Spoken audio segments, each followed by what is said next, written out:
Monsieur Bito, bonjour. Bonjour monsieur Santo. Comment Alors, vas-tu? ben écoute, on fait aller malgré le contexte actuel, mais ça va. Sandrick, on va pas le cacher on va pas le cacher aux gens. Euh, c'est toi qui m'as sollicité cette fois pour faire un entretien. Alors, j'imagine que dans cet entretien, pardon, on va parler des départs. On va parler pourquoi pas des potentiels arrivées ou s'il y en a déjà. Et parler en premier lieu, moi j'aimerais, si tu veux bien, du contexte actuel. Je trouve que depuis une dizaine, quinzaine de jours, alors que le FC7 a fini premier, monte et a 11 points d'avance sur son dauphin, je trouve que le contexte actuel est plutôt malsain autour du club et j'aimerais avoir ton avis là-dessus. Alors la vie il est très très simple. Tu sais, dans les contrats actuels, dans les tractations, bien sûr, il y a des personnes qui à un moment donné, voilà, il y a des choix sportifs, des choix professionnels et à un moment donné nous avons un budget à respecter. Donc on ne peut pas faire n'importe quoi et proposer, pas proposer n'importe quoi aux personnes. Donc si après ces personnes-là, par rapport à fait qu'on leur propose quelque chose qui ne leur convienne pas financièrement, ont par leur papa, leur tonton, leurs anciens tontons, leurs copains du tonton, du papa. Pourquoi tu rigoles? Tu penses à des personnes là, en particulier? Donc voilà, essaye de mettre une pression sur le manager. Tu viens de me faire lire un message comme quoi que j'étais agent de joueur. Donc s'ils pensent ces personnes déstabiliser le manager du FC7, le président ou l'entraîneur, ben, tu diras avec ces personnes-là qui à l'époque, au lieu de travailler, s'amusaient à faire des choses sur les Minitel, au déficit du FC7. Donc tu diras à ces personnes-là qui continuent à mettre leurs commentaires. Ça fait peut-être vivre ta page, mais je crois que franchement ça ne fait pas avancer le club. Et je demande même aux personnes qui sont supporters du FC7 qui nous suivent de même plus répondre à ces personnes. Tu sais, je ne suis pas sur Facebook, donc on m'envoie, tu me montres parfois des réactions et tout ça. Je veux vraiment que ces personnes-là, si tu faisais comment ça s'appelle, un petit débriefing de ces personnes-là sur ce qu'ils ont dit l'année dernière en début de saison. Donc je me rappelle, tu m'as parlé qu'il y avait un trou au FC7 qu'on parlait pas. J'allais venir. Voilà. Ensuite, en début de saison, j'étais l'entraîneur du FC7. On s'était trompé sur le recrutement. Voilà, quelque chose que je voulais te parler. C'était les gens qui sont partis. On te rappelle qu'on a été critiqué quand certains joueurs sont partis. Je te posais la question cette semaine lors de nos différentes discussions. C'est où sont partis ces joueurs? Voilà. Est-ce que quand je vois un ancien entraîneur du club parler, par exemple, d'un gardien de but qui est parti et qui a cette année fait un match en division d'honneur, je souhaite respecter cette personne, donc pas citer de nom, et qu'on commence à dire que cette personne aurait dû rester au club et tout ça. Bon voilà, ces personnes-là, d'accord, je pense que c'est des gens qui sont aigris, qui voient que le club réussisse. Et que si tu veux... Je te coupe, oui. Ce sont des personnes qui, quand elles étaient au club, entre guillemets, se servaient, prenaient de l'argent qui était mérité la plupart du temps, attention, je ne vais pas mettre ça en doute, mais qui, une fois qu'elles sont sorties du giron du club, c'est vrai qu'elles se permettent sans arrêt de critiquer. Alors la critique, elle est tout à fait légitime, elle fait avancer, moi j'estime, mais c'est vrai que quand elle est perpétuelle comme ça, et quand on finit après une saison tellement remarquable, j'imagine qu'elle doit être quand même difficile à vivre. Mais en fait, si tu veux, on travaille. Tu sais, le président, en ce moment, il fait un travail énormissime pour compenser les problèmes dus à cette crise sanitaire. Le staff travaille. Les administratifs, Manu Pringiel, en ce moment, avec tout le travail pour la DNCG, on nous demande, plus on monte en national, plus on a des demandes administratives, des dossiers à remplir avec la région, avec le département, avec l'agglo. En fait, on est un club qui se professionnalise, donc on travaille. Donc on travaille tellement que si tu veux, à part le soir quand on rentre à la maison, qu'on reçoit 2-3 textos, t'as vu ce qu'il a dit lui, mais après on s'en fout, c'est quoi? C'est 3 personnes. C'est 3 personnes identiques qui passent leur temps. Mais peut-être que la personne n'a rien à faire chez lui, ou peut-être que cette personne elle est frustrée chez lui, peut-être que sa femme l'embête tous les soirs et qu'il se déverse sur son ordinateur comme il faisait auparavant sur le Minitel. Donc ce que je veux te dire, c'est que moi, ces gens-là, d'accord, si ils ont tellement de bons conseils, moi je leur demande de venir aider le club. Moi, je leur demande de prendre un club. Est-ce que tu accepterais une entrevue avec ces personnes? mais moi, ces personnes-là, de toute façon, comparant par exemple Eric Isola, l'année dernière, on lui a proposé de venir au club, de s'occuper de la section des jeunes. Donc oui, on a déjà eu des discussions. D'ailleurs, ce qui est étonnant, Fabio, si tu veux, c'est que ces personnes-là, quand je les croise, d'accord, sont tout à fait de façon cordiale avec moi, ils me saluent, ils me parlent, et c'est vrai que je trouve que c'est des entreprises de déstabilisation qui font que ça les amuse peut-être, ou alors c'est pour essayer de mettre une pression, pour essayer d'avoir un contrat plus intéressant pour quelqu'un de leur famille, ou pour X ou pour Y, mais voilà, je crois qu'il ne faut pas donner plus d'importance à ces personnes-là. Ces personnes-là, si c'est leur choix de vouloir déstabiliser le club, continuez. Je veux dire, à un moment donné, chacun se regarde devant la glace. Mais moi, ça me fait rigoler quand je voyais en début de saison, on ne les a pas vus, d'accord. Les 4 premières journées, quand on avait perdu les 2 matchs, alors là, c'était vraiment un déversoir d'insanité. Voilà, après, sur certains commentaires que tu m'as montrés hier, oui, il a raison, oui, personne n'a signé pour l'instant, mais il y a eu des protocoles d'accord qui ont été signés. Donc des protocoles d'accords font foi. Après, c'est vrai que les licences ne sont pas encore délivrées par la Fédération française de football. Les contrats fédéraux commencent au mois de juin. Voilà. Et c'est vrai qu'il y a encore des tractations avec certains joueurs. Mais je peux te dire aujourd'hui que sur les joueurs titulaires, d'accord, sur les meilleurs joueurs du groupe titulaire, et donc, tu sais, dans nos discussions que je parle avec toi ou avec d'autres clubs, j'aime bien poser la question parce qu'on n'a pas la science infuse. Et je me rappelle très bien que quand tu m'avais donné ta liste des joueurs titulaires cette année, tu n'étais pas loin de ce qui va être réalisé, voilà. Après, concernant les départs, par exemple de Jordan Cassa, moi quand Jordan m'appelle lundi soir pour m'annoncer qu'il s'en va vers un club de national, je ne donnerai pas le truc pour respecter son choix, c'est à lui de l'annoncer. Mais moi je suis vachement fier qu'un garçon comme ça ait gagné 500 ou 600 euros de plus avec un appartement payé dans un club un peu plus huppé que le Football Club de Sète. Fier et déçu quand même. Mais bien sûr, je suis déçu. Mais bien sûr, pour le club est déçu. Mais quand tu es un petit club avec un budget comme nous avons, c'est la loi. C'est la loi des clubs qui vont aller chercher des joueurs, qui vont Jordan est allé chercher, Nico à Fabreg l'a amené, donc l'a fait grandir avec une première des saisons difficile. Parce que là, on parle d'une super saison, mais il faut voir aussi tout ce qui a été réglé par rapport à ce joueur. Et maintenant qu'il a éclaté, ben, c'est la loi. Mais moi, je suis très fier. En fait, il faut, tu sais, c'est la mentalité française. Voilà, la mentalité française, c'est de dire, voilà, au lieu de dire, il est parti, c'est pas bien pour le FC7, moi je suis dans une mentalité de dire, je suis heureux déjà pour le joueur, parce que ça veut dire que le FC7 et lui ont bien travaillé ensemble, puisque le club est monté, et lui, ça lui permet de gagner mieux sa vie. Voilà. Si le FC7, par rapport à son budget, ne peut pas conserver certains joueurs, ne peut pas faire une proposition financière supérieure, parce qu'à un moment donné, voilà, la crise sanitaire, les tournois en moins, les sponsors qui s'en vont, les budgets qui diminuent. Donc, il y a des réalités dans la vie qui font qu'à un moment donné, si on veut avoir une gestion saine, voilà, eh ben, il faut par moment se séparer de certaines personnes ou faire des propositions qui sont en dessous du prix du marché. Voilà. Et après, pour les éléments clés, d'accord, ben, peut-être mettre une somme supérieure sur des attaquants, sur des joueurs clés renommés. Voilà, c'est des choix stratégiques qui sont discutés avec un staff technique dans son ensemble, avec un président, avec un manager général, avec les joueurs aussi. On a des communications avec les joueurs. Et quand tu parles avec les joueurs en off, ben, ils trouvent que ce qui est fait est très bien fait. Voilà. Donc par rapport à Jordan, le FC7, lors de l'entretien, lui avait fait une proposition avec une grosse revalorisation de son salaire. Le joueur, par rapport à sa saison, souhaitait une augmentation supplémentaire qu'on ne pouvait pas aller, d'accord, beaucoup plus grande que ce que le club a proposé. Oui, d'accord, parce que c'est un garçon que si demain le FC7 lui avait proposé peut-être un petit peu plus, je pense que voilà, mais après c'est des propositions qui sont beaucoup plus intéressantes. Le club, en fait, nos joueurs, d'accord, ça c'est important Fabio que tu le saches, c'est que nos joueurs ont des salaires par rapport à d'autres joueurs, d'accord, qui sont en dessous. Et il faut les féliciter d'accepter. Et là, dans les renégociations, bien sûr que je suis le plus navré de ce qui se passe. C'est-à-dire que moi, j'aurais aimé revaloriser du double de salaire mes joueurs par rapport à la saison qu'ils ont faite.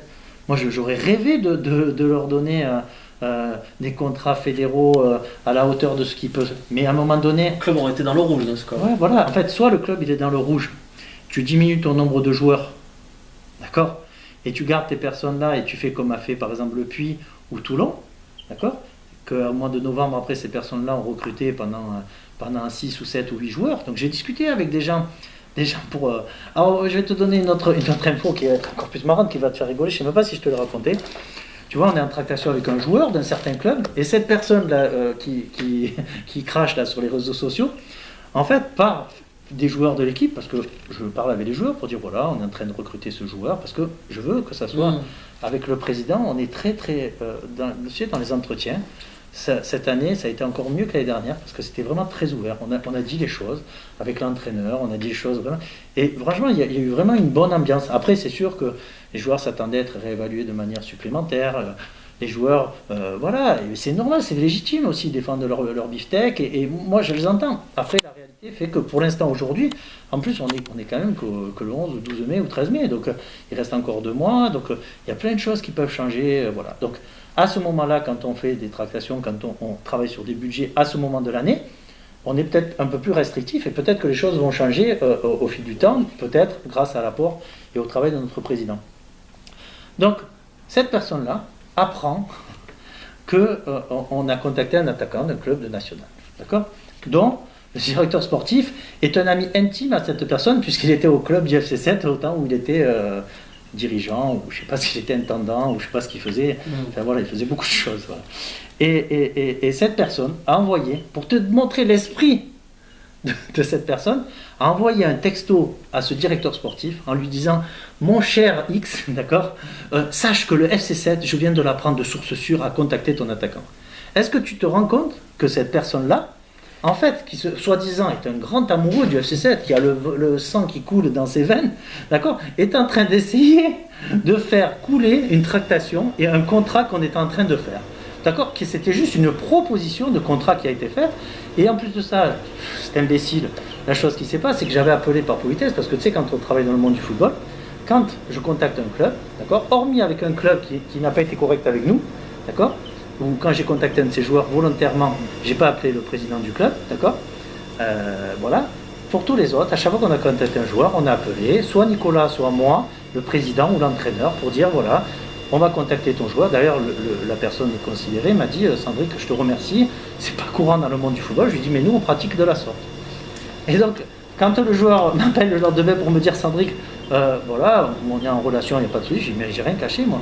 Voilà, regarde le texto qu'il a reçu en mettant son prénom, ça me fait mourir de rire. Pour te dire que ces personnes-là, en fait, c'est des personnes, c'est des venins. C'est des personnes qui sont. En fait, c'est pas le FC7 qui les intéresse. En fait, comment cette personne-là qui fait des choses comme ça, en plus on a les preuves, on a le texto, on a le nom dessous avec le prénom, on sait les relations avec la personne. Moi, ça me fait pisser de rire. Excuse-moi, c'est vulgaire de dire ça, mais c'est pour ça que tu vois, on fait ce truc pour parler de ça, parce que tu m'en as parlé, et puis je dis, ben voilà, soyons libres. Il faut que des personnes qui sont sous ta page, en fait, comprennent, d'accord, qu'ils ont en face d'eux. Voilà. Nous, on n'est pas les meilleurs. Moi, je commets des erreurs. Voilà, on a des défauts. On commet des erreurs. Mais la seule chose que je peux te dire, c'est qu'on travaille énormément. Alors, on travaille tous énormément, d'accord ? Et tous. Moi, je lui propose juste un truc, de comparer, d'accord, mon salaire avec le salaire qu'a son meilleur ami, directeur sportif dans ce club de national.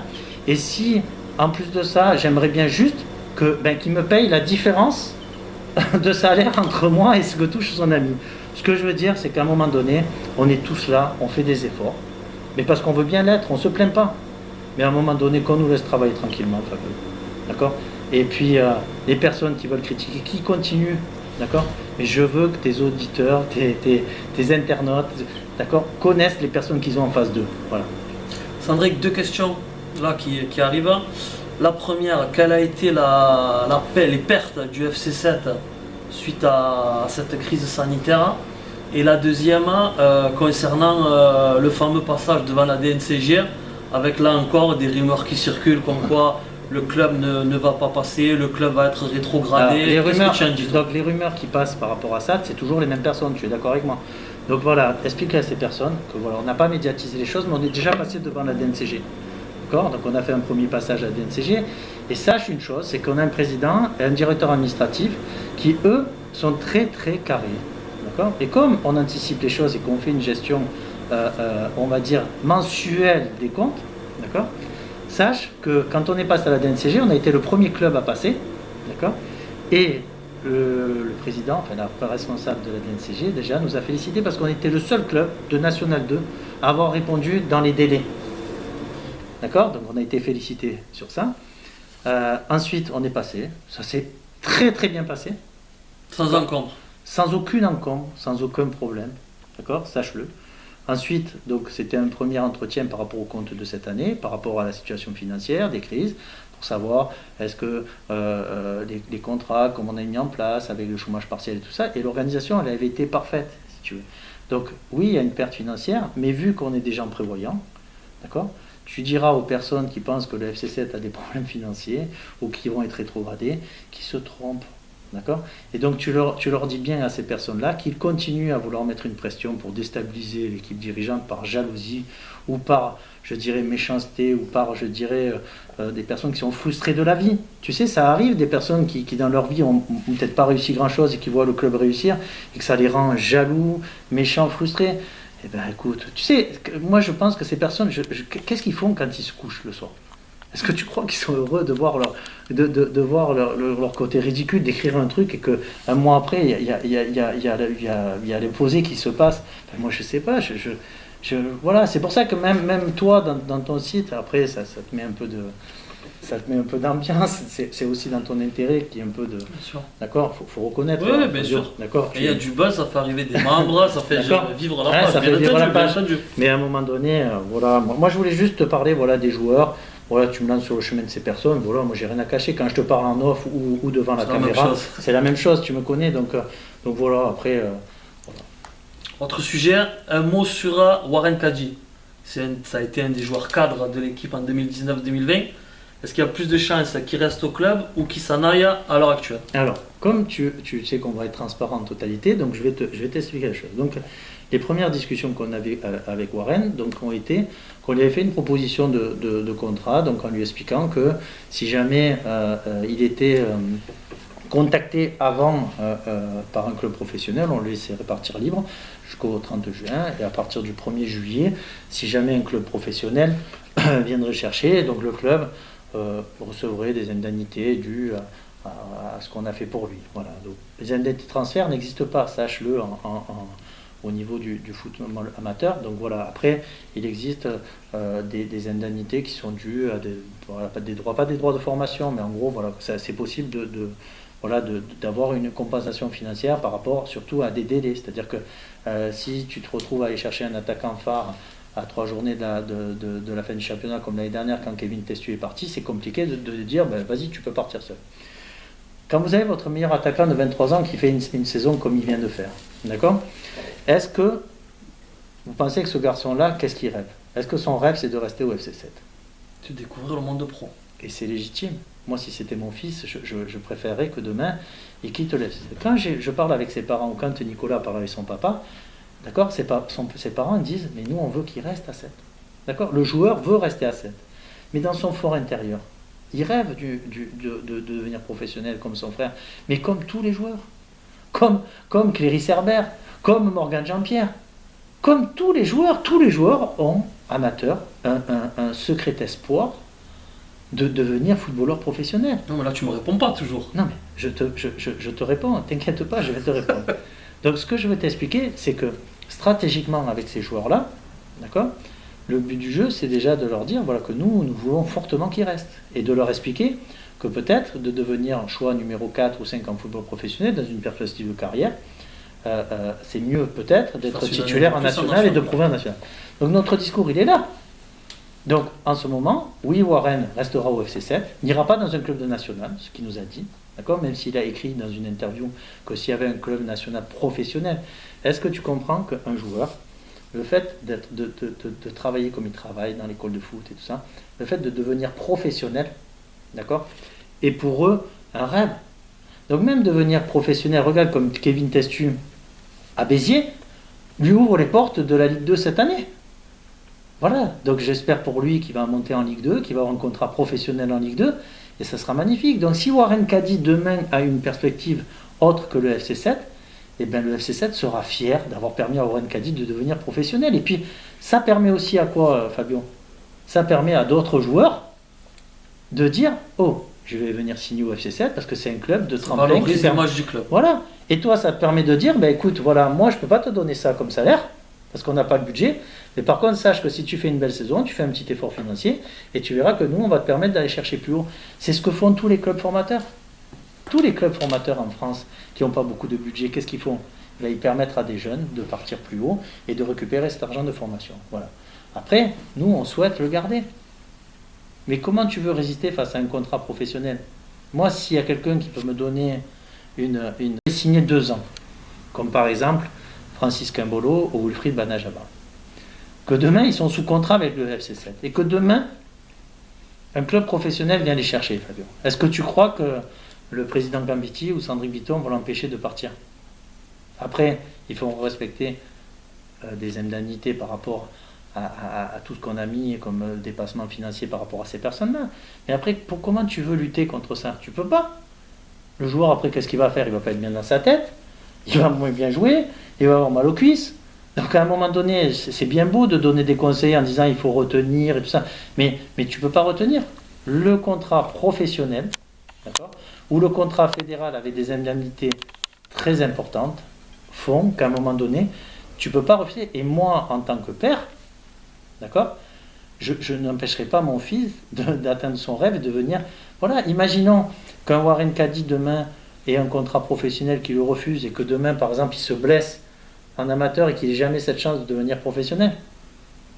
Tu comprends que c'est compliqué ben voilà, de refuser ça. Et moi, je les comprends, les gamins qui aient ces rêves.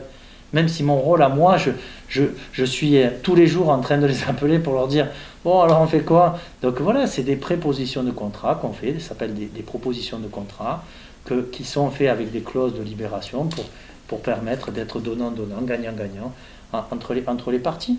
Mais voilà, Warren, on s'est encore eu au téléphone, mais ce que je veux t'expliquer, c'est que j'ai l'impression, quand tout à l'heure on se parle et tout, quand tu as débuté l'entretien, en disant qu'il y avait une... Mais en fait, c'est juste sur ta page avec trois personnes qui frustrées, qui commencent à se la raconter. Mais sinon, voilà. Après, au niveau des joueurs, oui, au niveau des joueurs, en ce moment, ce qui se passe, c'est que voilà, les joueurs ont une petite déception légitime. Qu'ils auraient aimé des grosses revalorisations financières. Ils ont tous été revalorisés, quoi qu'il arrive. Ils ont été revalorisés, mais pour certains, moins que d'autres. Voilà. Et si tu veux, ces revalorisations qui sont faites pour la majorité des personnes, c'est-à-dire les personnes sur qui vraiment on compte, fait qu'à un moment donné, dans la période actuelle, avec aussi des prévisions de budgétaires où à un moment donné on se dit peut-être qu'on aura moins de budget que l'année dernière, donc on est obligé de calculer à minima, tu comprends? Mais la situation aujourd'hui, à l'heure actuelle, peut-être qu'au mois de juin, on annoncera à tous nos joueurs, les gars, voilà, le président il est allé chercher tant, il a réussi à ramener tant. Donc voilà, si tu veux, c'est compliqué. En fait, c'est comme si un peu, tu pars sur une course et tu dis, voilà, je vais me mettre 10 mètres de retard, mais les gars, venez avec moi dans la course pour faire la course en même temps que moi. Voilà, c'est compliqué. Regarde l'année dernière, je veux dire, quand tu vois les budgets, à part Bastia Borgo qui a un budget d'1,4 million, 1,5 million, tu tapes sur Internet, tu as tous ces budgets, tu regardes, tu as des clubs, par exemple à Avranches, ou des clubs comme ça, ils sont à 1,8 million. Tu as des clubs à 2,5 millions, 2,6 millions, Béziers, c'était à 3 millions d'euros.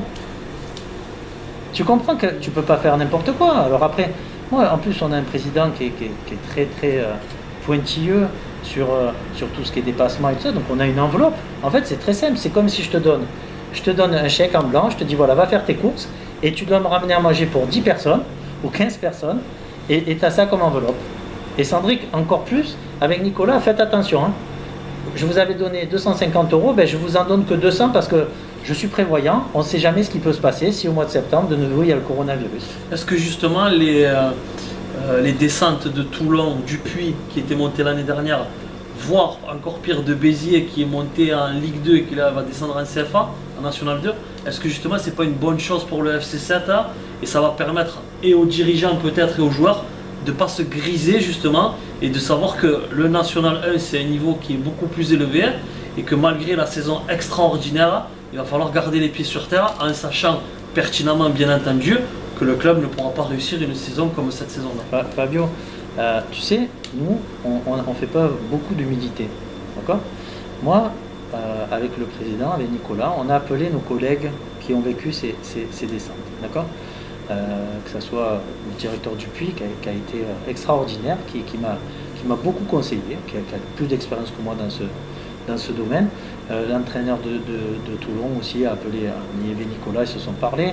Voilà, certains entraîneurs de Béziers qui étaient à Béziers et puis à Béziers qui était à Bastia. On a eu des longues discussions avec M. Chabert, qui est d'ailleurs une personne extraordinaire, et je suis heureux qu'il ait réussi au passage. Vous allez retrouver Ah ça. moi je suis vraiment fier de ce qu'il a réalisé, en plus dans ce club que j'adore.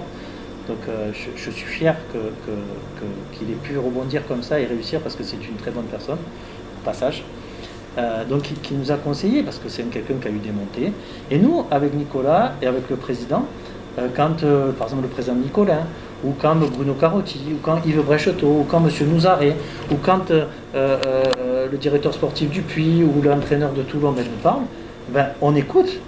Après, on fera notre sauce et on prendra nos responsabilités, nos décisions, mais c'était le discours était le même. Hier, par exemple, Nicolas avait le directeur sportif de Rodez en discussion, ils ont discuté ensemble.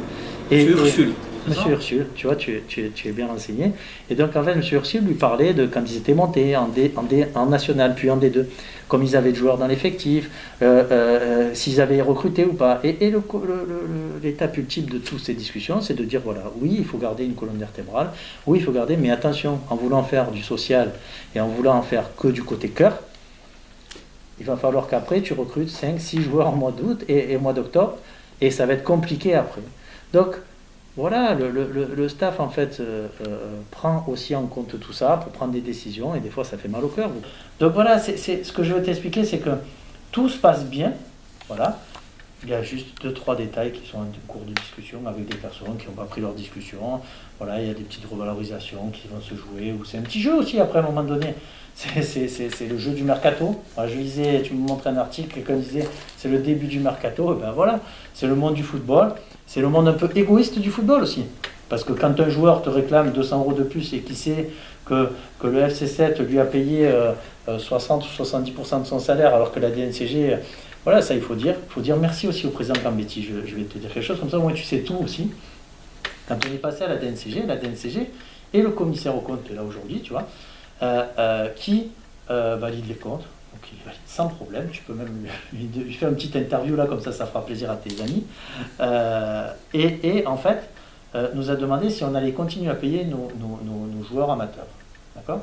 Donc le président a dit je souhaite payer à la hauteur du pourcentage des joueurs amateurs. Voilà, donc il a annoncé dans les journaux, donc moi j'ai rien à cacher.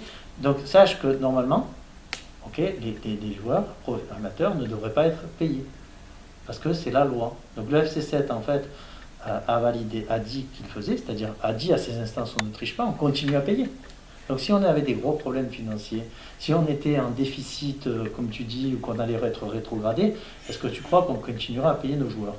Oui, et est-ce que tu crois que si nos joueurs n'étaient pas payés, est-ce que tu crois que ces personnes-là, la première chose qu'ils auraient écrite sur ton truc, ça aurait été quoi?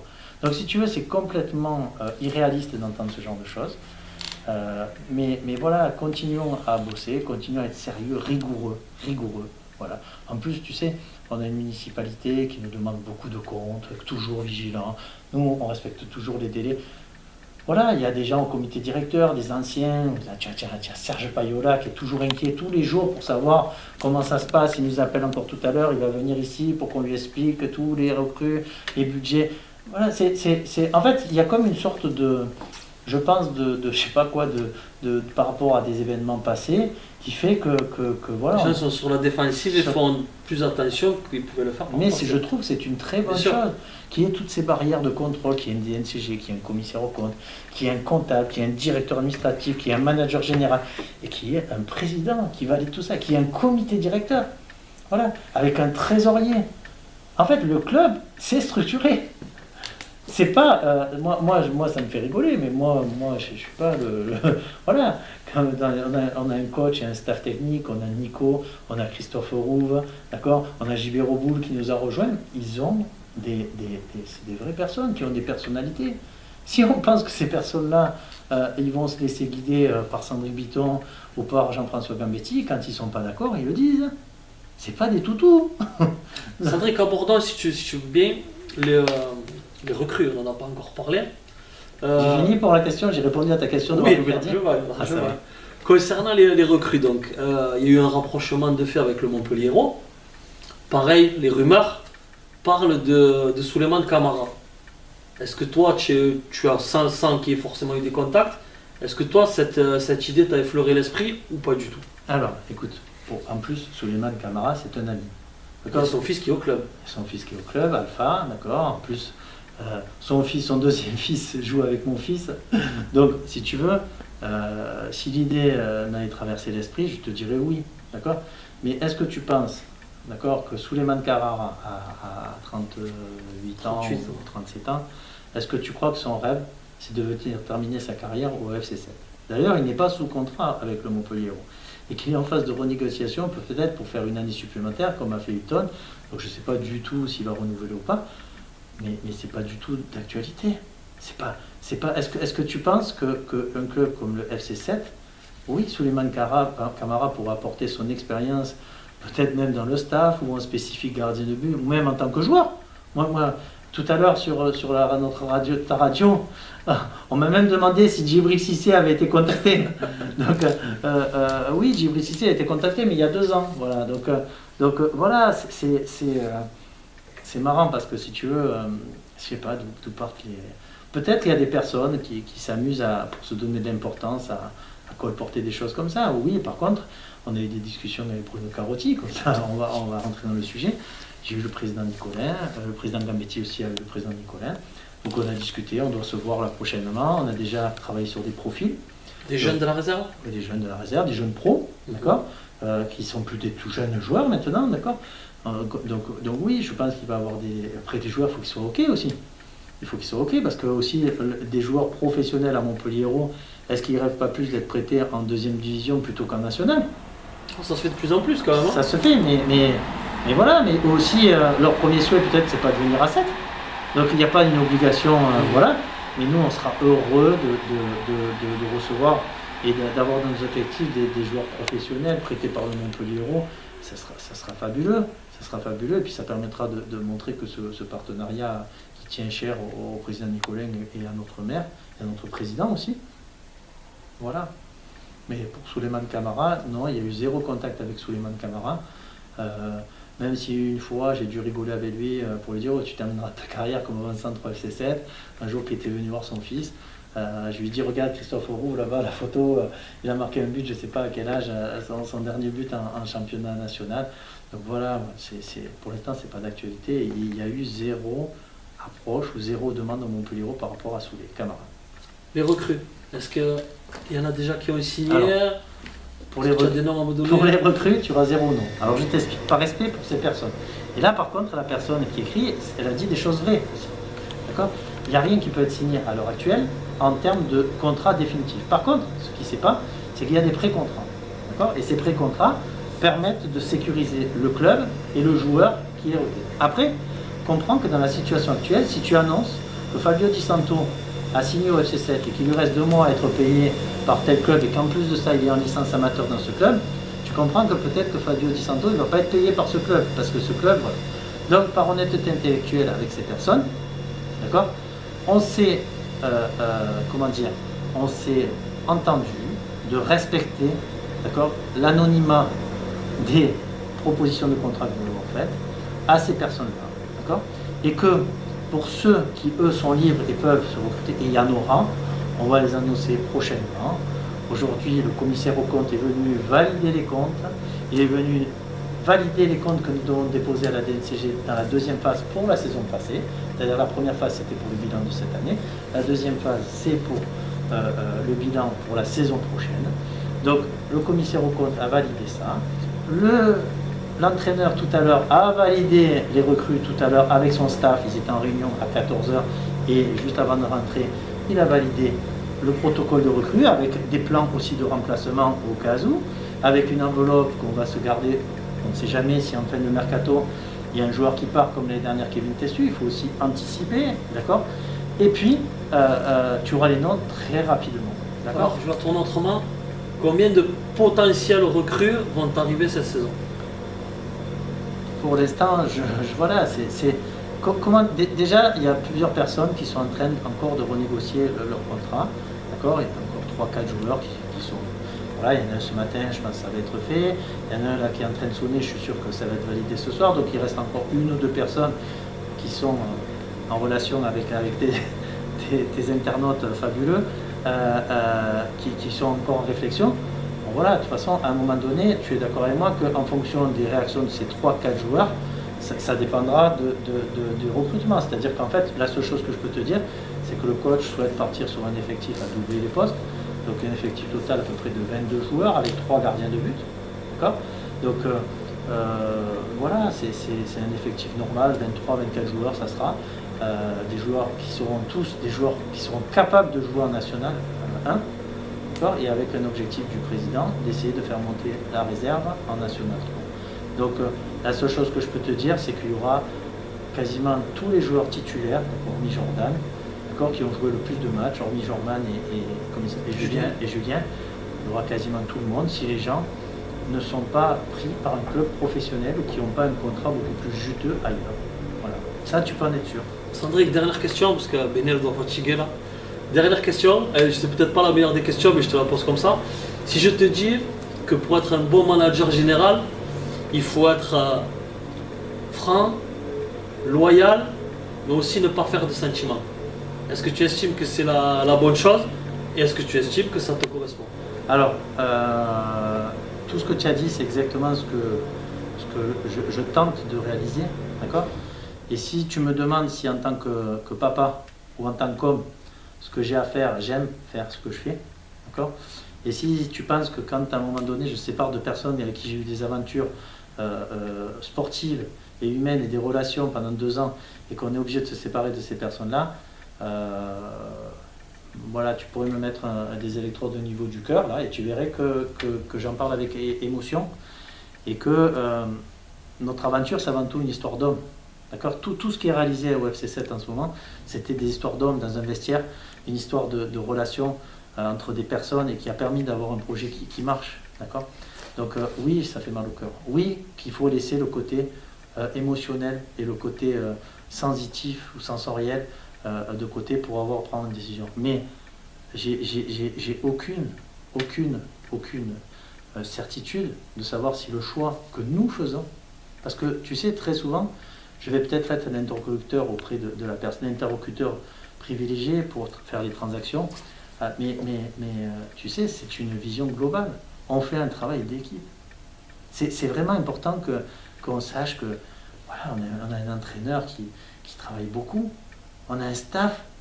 Tu interroges Christophe Rouve un jour, quand il reçoit des vidéos à 23h30, qui les regarde, qui nous répond, des fois à 1h du matin, on travaille des fois 1h du matin, on s'envoie des vidéos, qu'est-ce que t'en penses?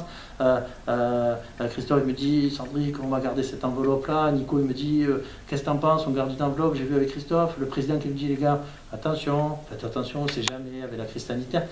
On est en perpétuel travail commun, et après, si moi, en tant que manager général, je prends certaines décisions, et c'est moi qui annonce aux joueurs, avec le président souvent, les fins de contrat, ouais, je t'avoue honnêtement, on n'est pas bien. On n'est pas bien après. Tu crois que quand on a fait ces visios et que après je vais manger avec ma famille, et que ma femme me dit Sandrick, qu'est-ce qui se passe? Je lui dis, tu sais, ça ne me fait pas trop plaisir ce que je suis en train de faire.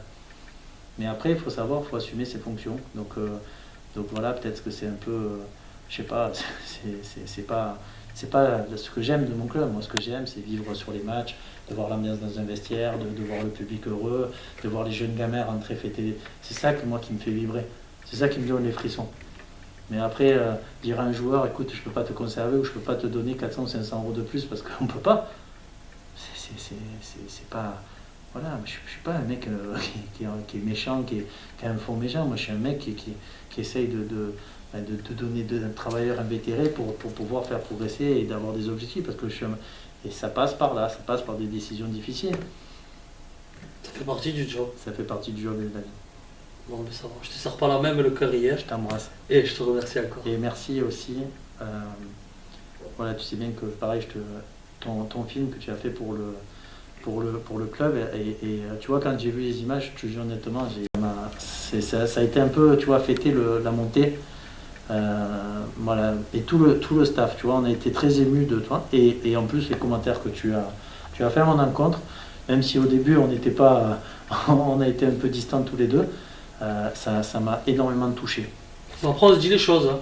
Notamment quand on a fait les longs trajets, S'il y a des choses que j'estime pas légitimes, ouais, c'est toujours tout. Toujours. Tu as toujours eu ce côté de dire les choses, et moi aussi. Après, est-ce qu'on se trompe ou pas à l'avenir, mais voilà. Mais par contre, il faut bien dire à nos supporters qu'il ne faut pas s'enflammer. On va traverser des périodes difficiles au niveau Ce qu'on sportif. disait tout à l'heure, oui. Il ne faut pas croire qu'on a gagné 15 matchs, on arrive en National 1 et on va tout casser. C'est exceptionnel comme il arrive très rarement. D'accord, donc il faut bien dire qu'on aura besoin de ça pour nous aider, pour aider les nouveaux joueurs quand à un moment donné ils vont avoir de la difficulté. Et on compte sur nos joueurs actuels pour pouvoir permettre cette transition. Voilà. Et on peut aussi avoir la possibilité de rêver. D'accord, le rêve n'est pas interdit. Et des fois, le rêve même, il fait avancer. Voilà. Mais moi, je suis quelqu'un de très prudent et je me dis que si des clubs organisés comme le Puy, Toulon ou Béziers ont connu ces difficultés, eh ben, le C7 doit faire preuve beaucoup d'humilité. C'est certain. Merci Sandrick. Merci à toi.